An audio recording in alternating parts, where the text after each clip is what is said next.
Freedom works, and freedom is on the march. And yes, I am an optimist, and yes, I believe I have every reason to be. I am an optimist because we're rapidly developing means to neutralize the extraordinary threat of nuclear missiles through our Strategic Defense Initiative. I am an optimist because I believe that we've proved with our policy of peace through strength that when we're strong, peace and freedom will prevail. Welcome to the Ronald Reagan Presidential Library and Museum, where we pay tribute to President Reagan's Peace Through Strength initiative.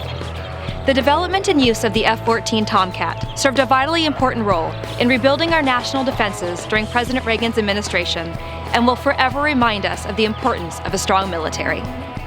President Reagan believed that the best way to avoid war was to leave no doubt in our enemy's mind about who would win.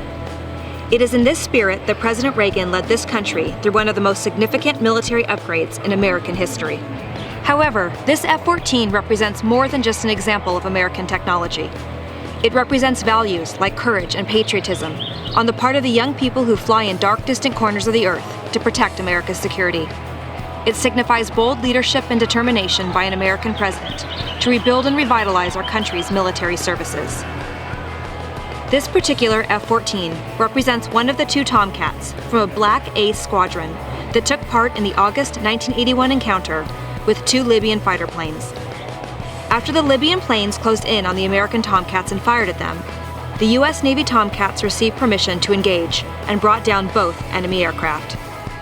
And how did this 30,000-pound aircraft get to us at the Reagan Library? Well, with the help of the United States Navy and one really big crane.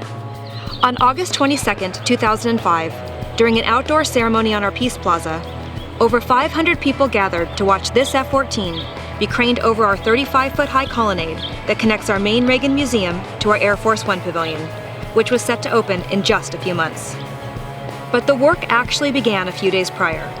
On the morning of Saturday, August 20th, 2005, the F-14 was put on a trailer at Point Mugu Naval Air Base in Point Hueneme, California.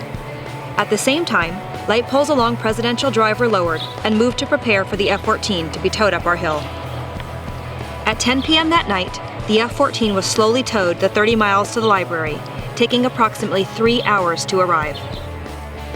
At 10 a.m. on Monday morning, the F-14 was craned over the colonnade and then towed to its current location.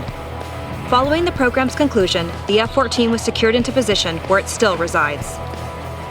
Now, as the years go on and the decades pass, millions of people will continue to come to this hilltop. They will see this magnificent aircraft and all that it represents.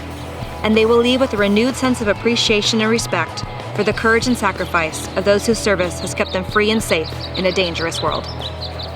You know, after using these words before audiences across the country, I just can't help thinking that for this administration, peace through strength is more than a policy. It's a promise we've made to the people and a promise we intend to keep. Thank you for joining us today. We hope you enjoyed this Inside the Reagan Library video. See you soon.